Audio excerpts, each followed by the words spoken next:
Go. Isa sa pinakamalaking problema ng paaralang CSHI ay ang solid waste.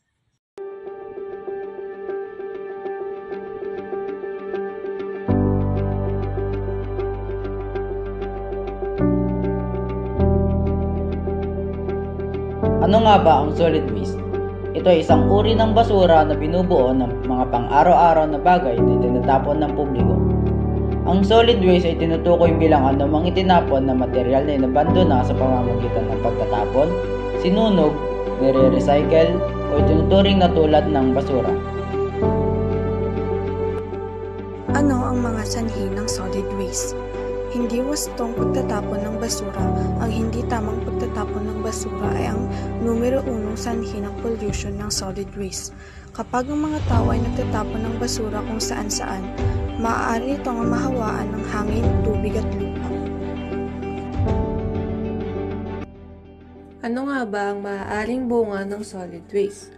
Ang solid waste ay maaaring magdulot ng bukas at maruruming landfills na nagdudulot rin ng kontaminasyon ng inuming tubig na maaaring magdulot ng impeksyon at magpadala ng sakit. Narito naman ang mga programa namin bilang mag-aaral para sa solid waste management.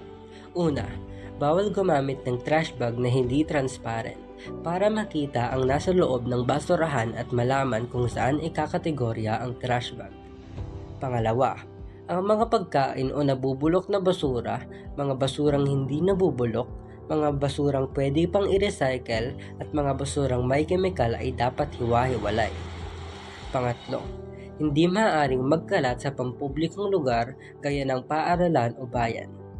Pang-apat, ang mga lugar sa bayan o paaralan ay dapat may mga basurahan para sa nabubulok, hindi nabubulok at pwedeng i-recycle.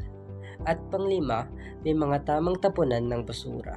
Hindi maaaring maglabas ng basura at maglagay kung saan-saan lang kung hindi pa araw ng koleksyon.